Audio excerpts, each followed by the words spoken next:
For the first time in over 200 years, Earth didn't answer the call. It wasn't a dramatic refusal, no fiery speech, no slammed doors, no declaration of war. Just silence.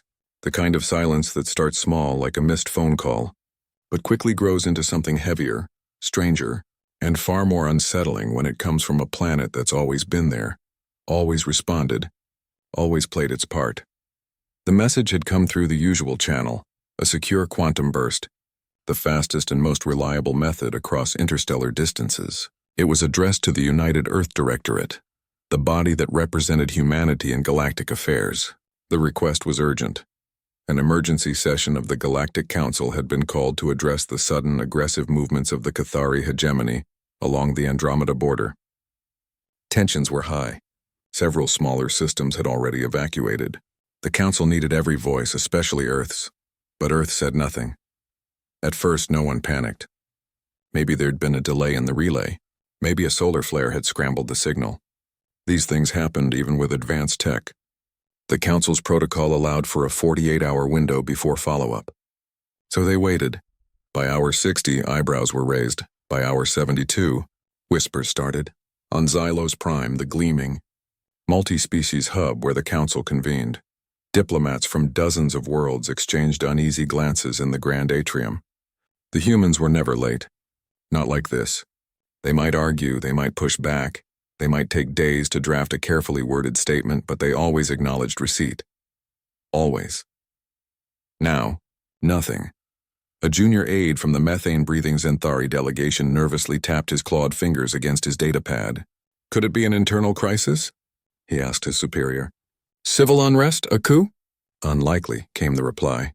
Earth's surveillance feeds show no unusual military activity. No blackouts. No emergency broadcast. Everything looks normal. That was the strangest part. From the outside, Earth seemed perfectly calm. Cities glowed at night. Ships left and arrived at orbital docks. News streams, still publicly accessible, covered local elections, climate adaptation projects, even a viral video of a dog learning to open the fridge. Life went on. But when it came to the galaxy, total radio silence. Back on Earth, in a quiet office overlooking Lake Geneva, the reason for the silence sat in a plain manila folder on a desk. Inside was a resolution passed just 3 weeks earlier by the Global Assembly, narrowly by a margin of only 12 votes. Titled Strategic Reorientation Earth First, it wasn't a declaration of isolationism exactly. More like a collective sigh of exhaustion turned into policy. For decades, Earth had been the go-to mediator in every galactic dispute. Need someone to calm the Vercon down after they misinterpreted a trade tariff as an act of war? Call Earth. Need a neutral observer during tense border talks between the crystalline Lumen and the nomadic Sky Reavers? Earth would send a team. They'd hosted summits, drafted peace accords, even lent engineers to rebuild war-torn colonies, all while managing their own planet's slow-burning crises, rising seas, failing crops, political fractures, and a generation of young people asking, why are we fixing everyone else's problems when our own home is crumbling? The vote hadn't been secret, but it hadn't been announced with fanfare either. No press conferences, no grand speeches. The leadership had hoped to avoid exactly what was now happening. Panic. Because out in the galaxy, silence wasn't being read as fatigue. It was being read as strategy. On the Cathari command vessel, Iron Maw, orbiting a contested moon near Andromeda's edge, High Commander Vraxis studied the latest intel. Earth isn't responding to the Council, his intelligence officer reported. No signals. No diplomatic traffic. Vraxis narrowed his eyes. They're preparing something. But what if they're just not interested? The officer ventured. The commander scoffed. Humans don't opt out, they calculate. They wait. They strike when you least expect it. Recall the Third Rim conflict. They stayed quiet for weeks, then deployed a stealth fleet that turned the tide in one night. He turned to his comms officer. Double our patrols. Alert all forward bases. Assume Earth is mobilizing. Meanwhile, on Xylos Prime, the mood shifted from concern to alarm. The insectoid Vercon delegation, already on edge, began circulating rumors that Earth and the Xanthari were secretly coordinating. The Xanthari, insulted and confused, demanded an emergency hearing. The Lumen Elder, usually serene and slow to speak, requested an unscheduled address to the full council chamber. When the session opened, the air was thick with tension. Species that rarely spoke directly to one another now exchanged sharp glances. Translators struggled to keep up with the rising volume and speed of overlapping voices. A representative from the aquatic Ngali even floated out of their hydration pod in agitation, a serious breach of decorum. And still, Earth said nothing. What made it worse was that no one could reach a single human official. All standard diplomatic channels returned automated messages. Your inquiry has been logged. Due to internal review, responses may be delayed. Not, we'll get back to you. Not, we're busy. Just, logged. Delayed. As if humanity had stepped out of the room and quietly closed the door behind them. Some species began to wonder if Earth had been taken over. Others whispered about a silent coup by AI, or a bioplague that had wiped out leadership. But satellite imagery and open-source data told a different story. Life continued. Markets opened. Trains ran. Children went to school. It was as if, collectively, humanity had decided to stop performing for the galaxy. Back in Geneva, a small group of advisors sat around a dimly lit table. They weren't generals or spies, they were policy analysts, historians, even a poet brought in for cultural context. They'd been tasked with one question. How do we explain this without making things worse? One of them, a woman who'd spent 20 years negotiating water rights in the Sahara before ever setting foot off-world, finally spoke. They think we're plotting, she said quietly. But we're just tired. Bone-deep tired. We've been the peacekeepers, the translators, the therapists of the galaxy, and no one ever asked if we were okay. No one had a good answer. Outside, the sun set over the Alps. On the streets below, people walked home from work, bought groceries, argued about football, hugged their kids.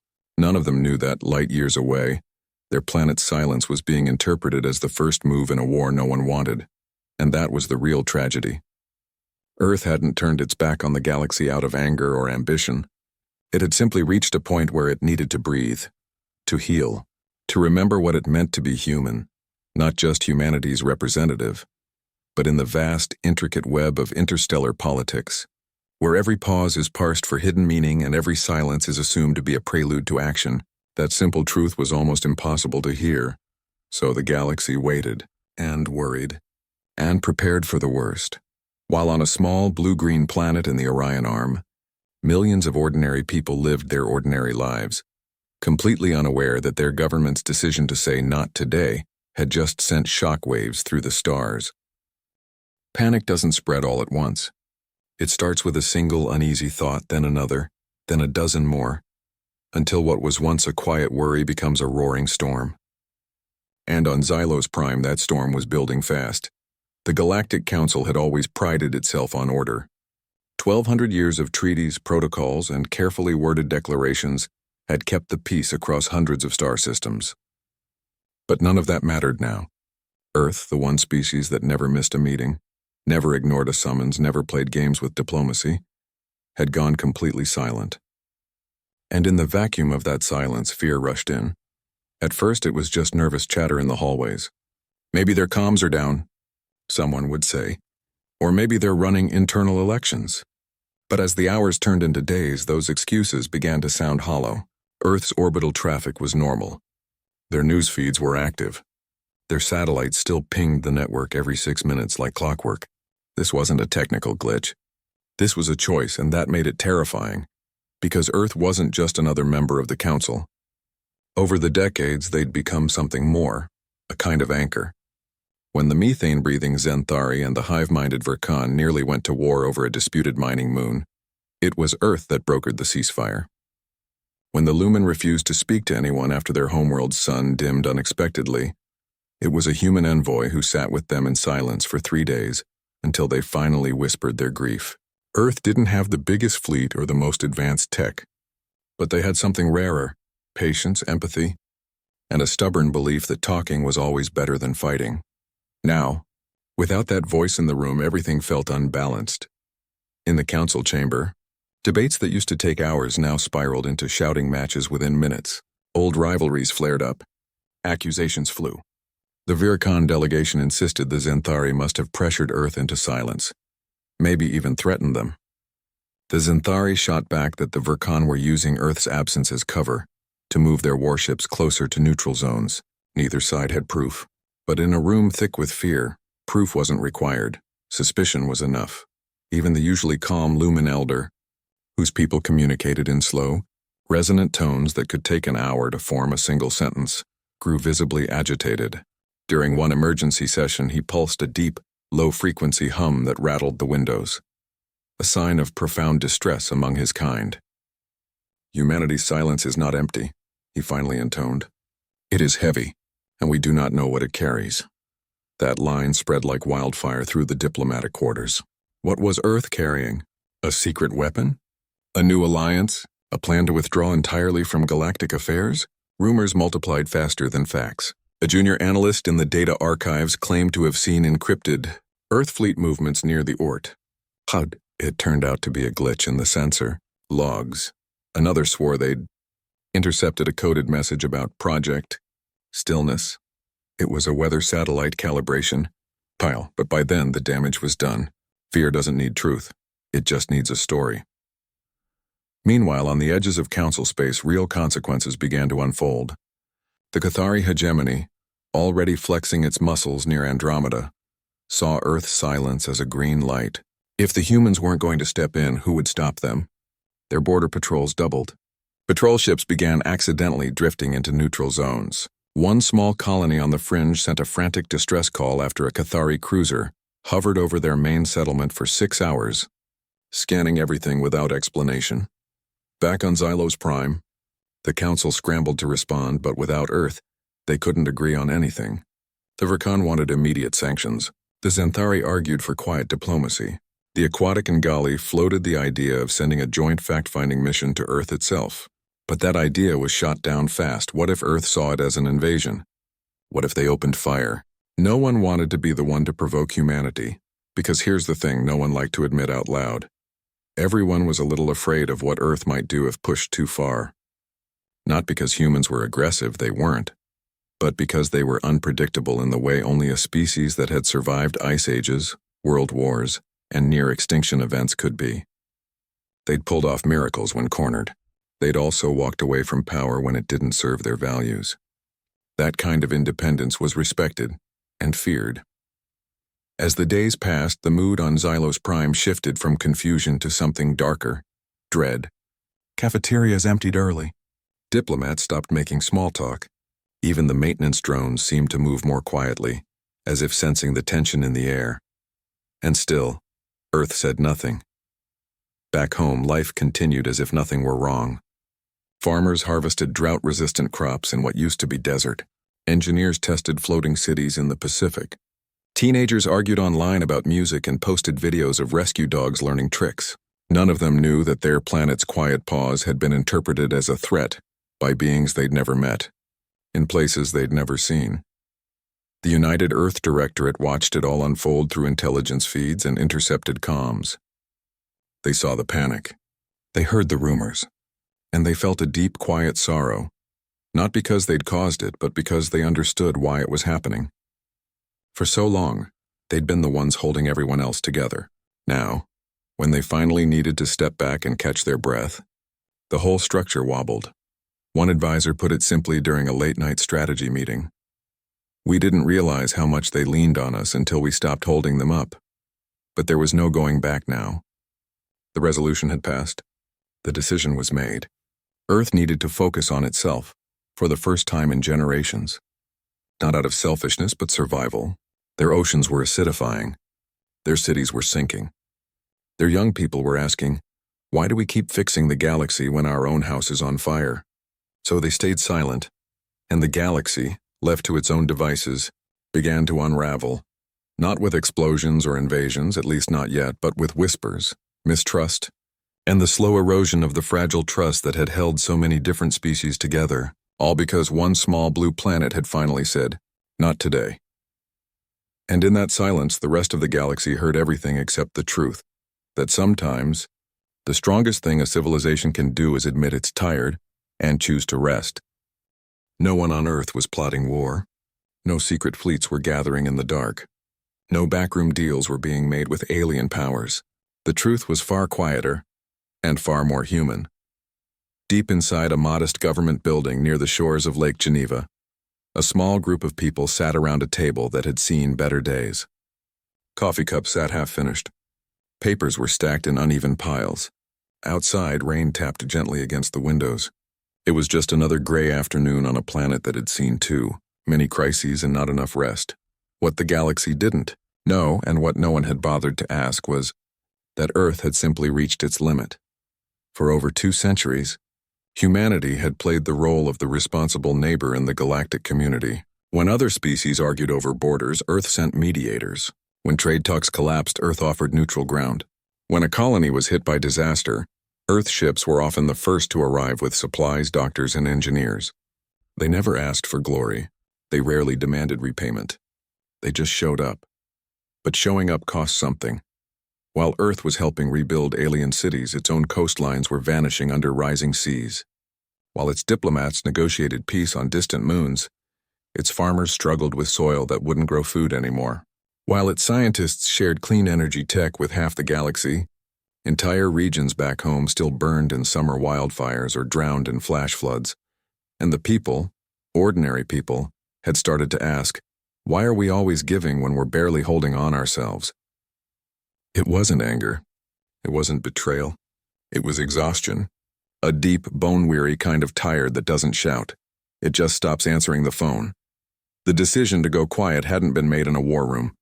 It hadn't been rushed or reckless. It came after years of town halls, global forums, and endless debates in parliaments and community centers from Jakarta to Buenos Aires. Young people especially had been vocal. We love the idea of helping others, they'd say. But who's helping us?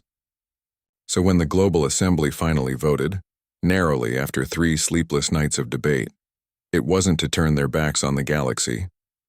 It was to finally turn inward and tend to their own home. The policy was called Strategic Reorientation, Earth First. Not Earth only, not Earth forever alone, just Earth first for a while, long enough to heal, long enough to breathe.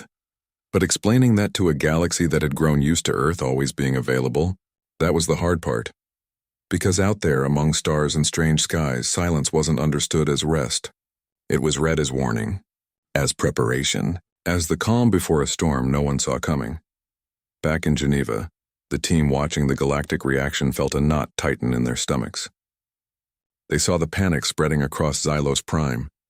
They heard the wild theories, some claiming Earth had been taken over by rogue AI, others insisting humanity was building a superweapon in secret.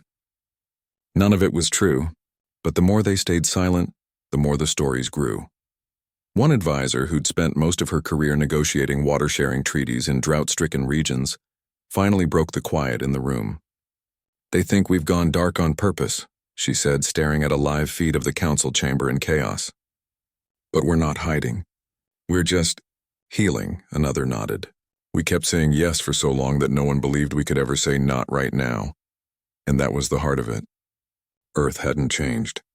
The galaxy had just forgotten that humans were people too, people with limits, with needs, with days when they just couldn't carry the weight of everyone else's problems. Meanwhile, life on Earth went on, beautifully ordinary.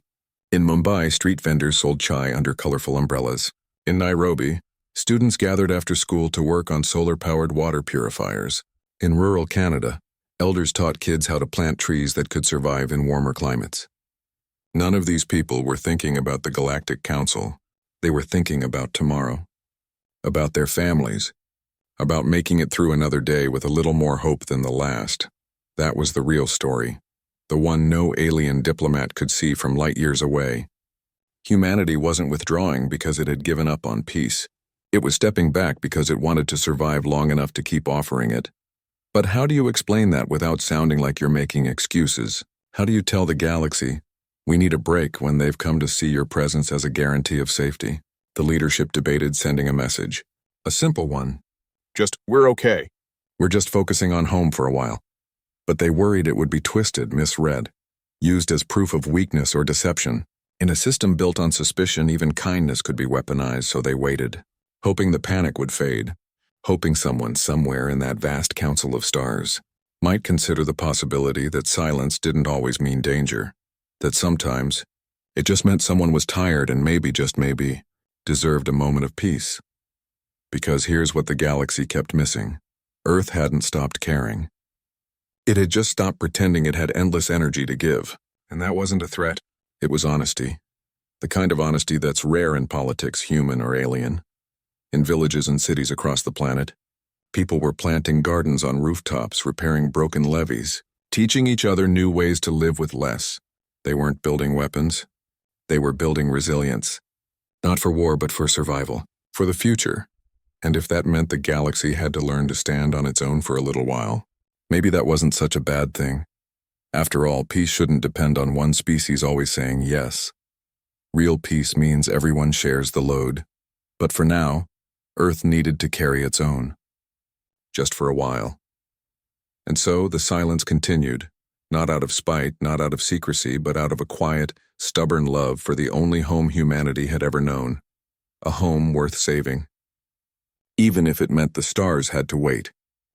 The silence from Earth didn't just sit in space, it started to echo. And like any echo, it grew louder and more distorted the farther it traveled. What began as confusion on Xylos Prime soon turned into full-blown crisis. Without Earth's steady hand in the room, old tensions that had been carefully bandaged for decades began to tear open. The Cathari hegemony, already testing boundaries near the Andromeda border, saw Earth's absence as a sign that no one was watching. Their warships pushed deeper into neutral zones. Patrols that used to stay 10 light minutes from civilian outposts now hovered just outside atmosphere, scanning everything with cold, mechanical focus. The Verkan, never once to back down, responded by activating ancient defense packs. Within hours, their fleet mobilized along their shared border with the Zenthari, a species they'd barely spoken to in 50 years. The Zenthari, caught off guard, scrambled their own forces, convinced the Verkan were using Earth's silence as cover for an attack. No one was firing shots yet, but the galaxy was holding its breath, fingers hovering over triggers. Back on Xylos Prime, emergency sessions ran non-stop. Delegates shouted over each other. Translators struggled to keep up, and the air in the council chamber grew thick with fear. Accusations flew faster than data packets. "Earth is behind this," cried one faction. "They've made a secret deal with the Cathari," countered another. No evidence, just panic, and panic doesn't need proof to spread. In the middle of it all, a young researcher from the Galactic Archives named Kalen tried to speak up. He wasn't a diplomat. He didn't wear fancy robes or represent a powerful species. He was just someone who'd spent years studying human culture, not their weapons or politics, but their art, their music, their everyday words. He'd read their poetry, watched their films, even learned to cook a few of their dishes just to understand the rhythm of their lives. He stood during an open forum, voice quiet but firm. "What if Earth isn't planning war?" he asked. "What if they're just done?" The room fell silent for a moment, then erupted in laughter. Not kind laughter. The kind that says, "You're naive," but Kalen pressed on.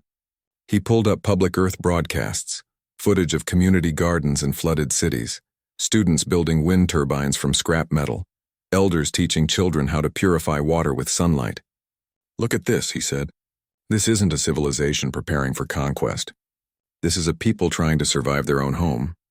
He pointed to recent policy debates streamed openly online, discussions about mental health, climate migration, food security. "They've been stretched thin for generations," he said. "Maybe they didn't go silent to threaten us. Maybe they went silent because they finally said, 'We can't do this anymore.'" For a few seconds, no one spoke. Then a senior delegate from the Verkan slammed a clawed fist on the table. "Sentimental nonsense. Humans are strategists. Their silence is a tactic." Kalen's words were drowned out, his data dismissed as emotional interpretation. In a room full of species trained to see every move as a calculated play, the idea that someone might simply be tired was too strange to accept. Meanwhile, the consequences kept piling up. A small mining colony on the edge of council space sent a final transmission before cutting comms. "Cathari ships are circling. No response from Earth or the council. We're on our own." The message played on repeat in the crisis center for hours, a quiet reminder of what was at stake. On Earth, none of this was visible. The planet kept turning. Markets opened. Trains ran. Children laughed in schoolyards. But in Geneva, the leadership watched the galaxy spiral with growing dread. They hadn't wanted this. They'd only asked for space, not chaos. One advisor stared at a live feed showing Cathari vessels forming a blockade near a civilian transport lane. "We thought if we stepped back, they'd figure it out," he said quietly. "But they've forgotten how to stand without us." It wasn't pride. It was sorrow. Because Earth had never wanted to be the galaxy's crutch. They just kept showing up because no one else would. And now when they finally stopped, the whole system was tipping. Worse still, Earth's silence was being used as a weapon by both sides. The Cathari claimed Earth's absence proved the Council was weak. The Verkan argued Earth must be hiding something terrible. Neither was true. But truth didn't matter much when fear was in charge. Back home, ordinary people had no idea their government's quiet pause had become the spark for a potential war. A teenager in Manila posted a video about fixing solar panels after a storm. A grandmother in Cairo taught her granddaughter how to weave baskets from recycled plastic. A fisherman in Norway checked his nets at dawn, hoping the fish would return this season. Life went on, small, stubborn, and full of quiet hope. That was the tragedy. The galaxy saw Earth as a player in a grand game, but Earth was just a home. A place where people got up every morning and tried to make things a little better than they were the day before. And now, because they dared to say not today, the stars were burning with suspicion. In the Council's intelligence wing, analysts scrambled to find patterns in Earth's inactivity. They tracked every satellite, every energy signature, every public broadcast. But what they couldn't measure was the weight of 2 centuries of giving everything, and getting little in return except more demands.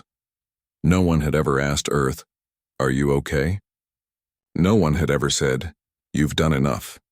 So Earth answered the only way it could by going quiet. But silence in a room full of noise is never truly silent. It becomes a mirror, showing everyone else what they're afraid of. And right now the galaxy was afraid of a world that had simply decided to put itself first for once. Not out of greed. Not out of anger, but out of love. For its people, its planet, its future. If only someone out there could hear that. If only someone would stop assuming the worst. And start wondering if maybe, just maybe, humanity was human after all. After 18 long days of silence, Earth finally spoke. Not with a fleet. Not with threats. Not even with a formal diplomatic note. Just a single message, short, plain, and sent openly across every channel the galaxy used. No encryption. No fanfare. Just words floating through the void like a quiet knock on a neighbor's door. "We are not withdrawing from peace," it read. "We are withdrawing from burnout. If the galaxy wishes to talk, it must first learn to listen without demanding." That was it. No explanations. No justifications. No promises of immediate return. Just truth laid bare. At first, no one knew how to react. On Xylos Prime, the message blinked on every screen in the council chamber. Delegates froze mid-argument. Translators paused, unsure how to render the raw simplicity of it into their languages. For a full minute, the room was completely still, something almost unheard of in recent weeks. Then, slowly, something shifted. It wasn't instant peace. It wasn't a magical fix. But for the first time since Earth went quiet, the panic stopped growing. The shouting died down. People, aliens, humans, all kinds of beings just sat with those words. And for many it was like hearing something they'd forgotten they needed to hear.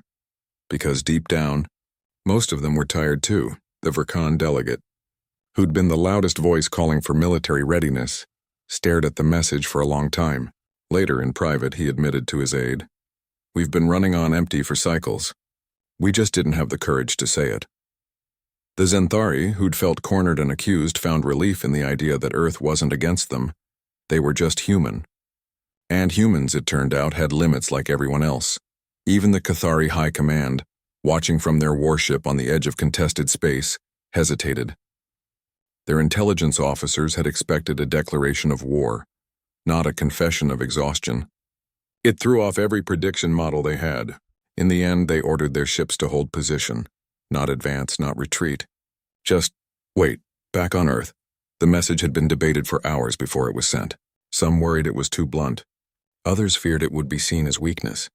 But the ones who pushed for it said, if they can't understand this, then they never really saw us as people, just as a tool. And maybe that was the point. Because the real breakthrough didn't come from the message itself. It came from what happened after. Within days, species that had been pointing fingers at each other started asking different questions.